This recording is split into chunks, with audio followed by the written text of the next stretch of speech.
One autumn day in 1845, Charlotte happened on a notebook of poems that Emily had written and hidden away. While she was paging through the book, something more than surprise took hold of her. Here were verses unlike any she had seen flow from a woman's pen. They stirred my heart like the sound of a trumpet. These poems brought to Charlotte's ear a peculiar music, wild, melancholy, and elevating. When she revealed to her remote, self-willed sister that she had read the secret verses, Emily flew into a rage. It took hours for her to quiet down enough to hear Charlotte say how good the poems were. The angry storm passed, and quiet Anne stepped forward to invite Charlotte to read a stash of poems that she had written. Charlotte acknowledged that this poetry was different from Emily's, but thought that the verses, too, had a sweet, sincere pathos of their own. All three sisters had written poems worthy of being printed in a book that might bring in some money. So on February 6, 1846, a package left Haworth, addressed to Aylott and Jones, a small London publishing company. It held the work of three poets with manly names, Kerr, Ellis, and Acton Bell.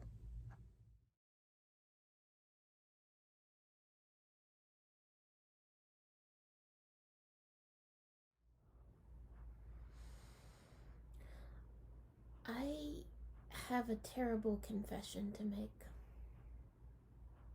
I don't own a copy of Wuthering Heights. I know, sacrilege. In my defense, I've only just realized this, and I was going through all my shelves, looking for one, wasn't there. And now I feel so incomplete with longing. So, after I'm done shooting this video, I'm off to the bookstore to possess a copy of my own. Obviously, without a recent read, and I'm not going to talk about Wuthering Heights on its own today. But I hope in the future to make a video just about that beautiful book, as well as one about the just as beautiful Jane Eyre. I know it seems a little strange. Isn't this a YouTube channel about reading youth books, youth literature? Well, yes, but in all honesty, the Brontes usually enter our lives when we're teens.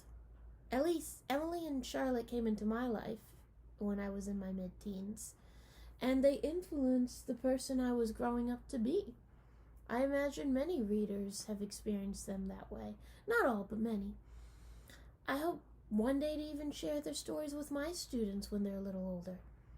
And, of course, the memory of those sisters still is influencing me.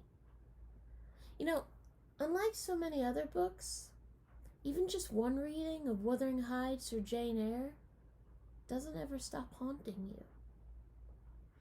I'm sorry I can't say the same for Anne's books. I just haven't read them yet, but I hope to change that one day. So, if I'm not really going to talk about any of these remarkable sisters' novels, what am I going to talk about?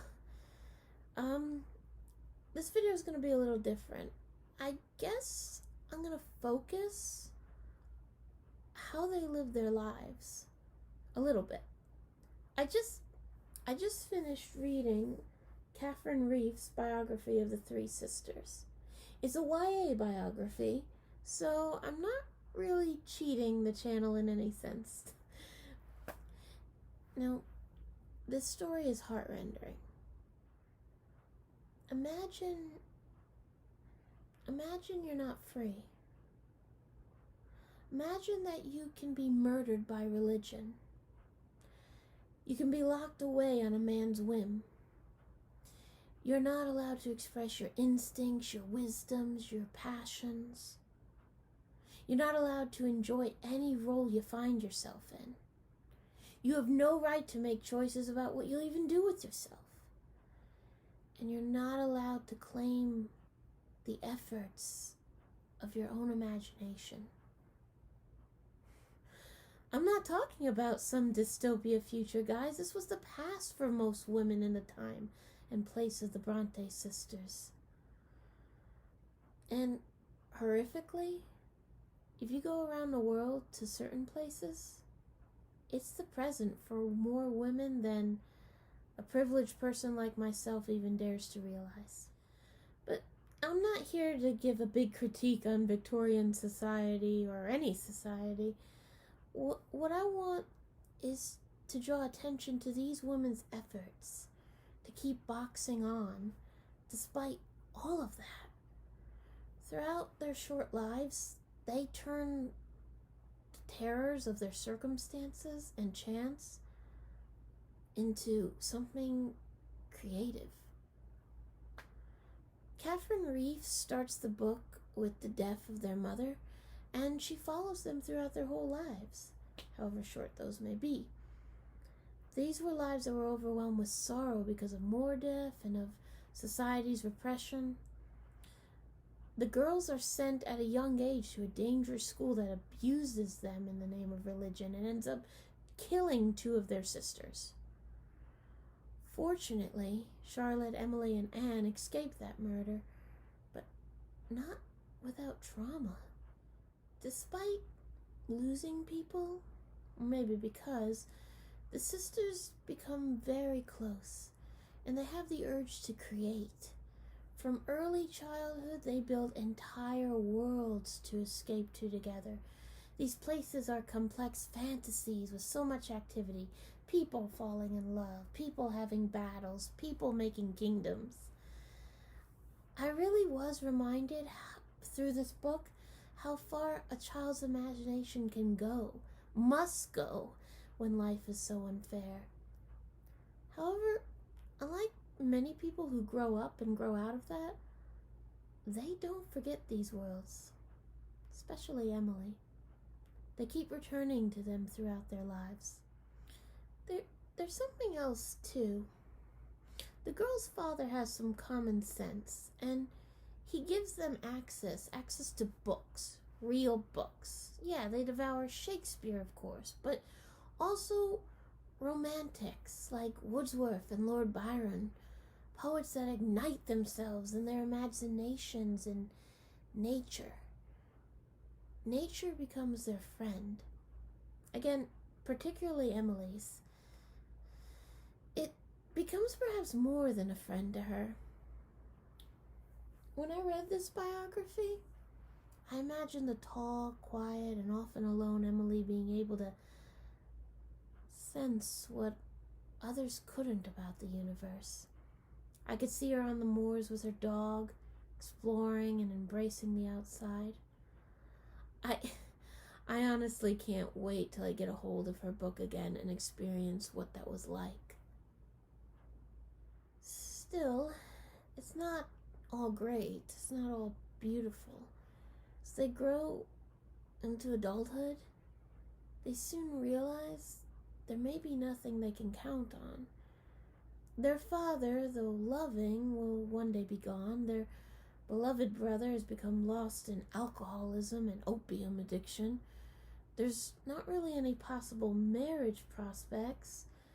No jobs available to women at the time except teacher or governess, which in Victorian England is a pretty miserable profession. So they try to share their writing. They start with publishing poems.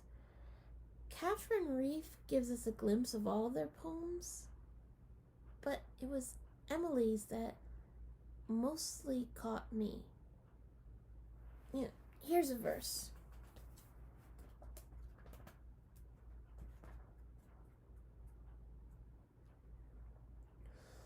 Oh, stars and dreams and gentle night, oh, night and stars return and hide me from the hostile light that does not warm but burn.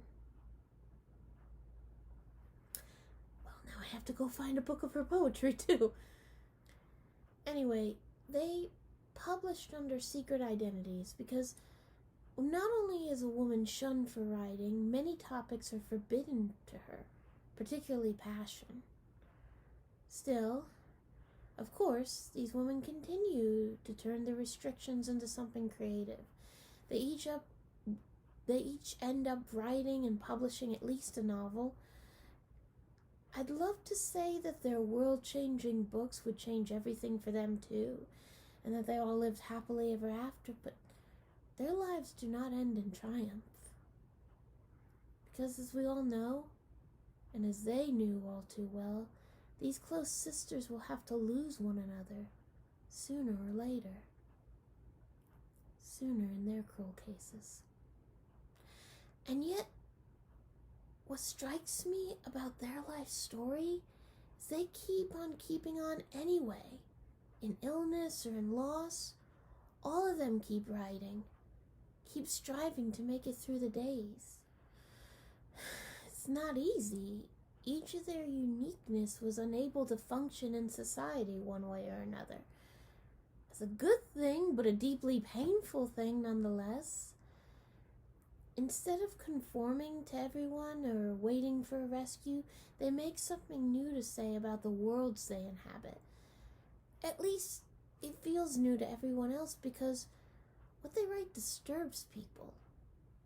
As Catherine Reef goes in depth about critics and audiences aghast reactions to the novels, I enjoyed watching the shock unfold. Now, I remember as a teen trying to process these two strange, wonderful books. How does a kid understand Heathcliff as a monster, Rochester as a jailer? Those slow realizations broke and strengthened me. I learned how to let myself feel Kathy's sense of torment or Jane's sense of justice. I won't dive into these things right now because I haven't read their books since I was a teenager. I'm just saying all that to let you know I haven't forgotten how deeply I was touched by them, even scared. Now, all three Bronte sisters have a bravery in their intuition and their sharing of fierce humanity through sublime language. Still, again, I can't help but wonder the most about Emily.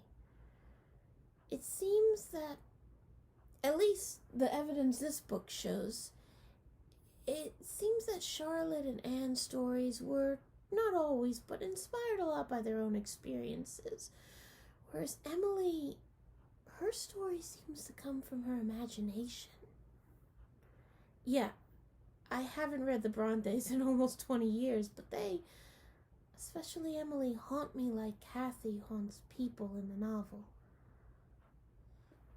From what I remember about Wuthering Heights, the author has such an inner knowing for extremes she herself didn't go through, at least I hope not.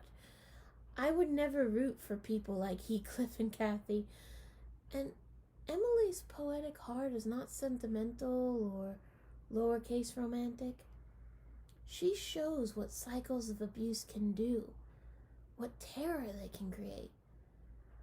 I know she wrote mostly for herself, but I'm so glad such a horrific and magnificent book was released.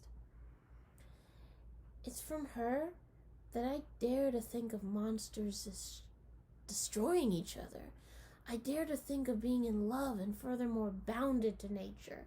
I dare to think of being creative even when you know you're gonna suffer and die. And like many people who hate Wuthering Heights, I also wonder, where's the hope? Or is there any? Maybe looking for hope is not the right thing to be doing when it comes to Emily's words. Maybe that's not what the novel's about. Maybe what I need to do when I read it again, and I will soon, maybe it's to open a window to a haunting, open a window to a beauty. We can no longer pretend that it's not there. Maybe just wrap your arms around such a ghost. Take in her story. And be brave enough to keep on to tell your own. Thank you. Hello everyone. Thank you for listening to my odd episode on reflecting on the Brontes. I did really enjoy reading and learning about their lives. I hope to do a more in-depth study of Wuthering Heights and then Jane Eyre, and maybe even one of Anne's novels one day. But if you like what you saw, please like and subscribe, and let me know in the comments your experience with any of the Bronte sisters, or any recommended reading on how I can learn more about their lives. Also, please recommend youth literature, children's books, teens books, YA. And now you also know it's open to classics that teens like to read. So please recommend. What book would you like me to do next? Thank you,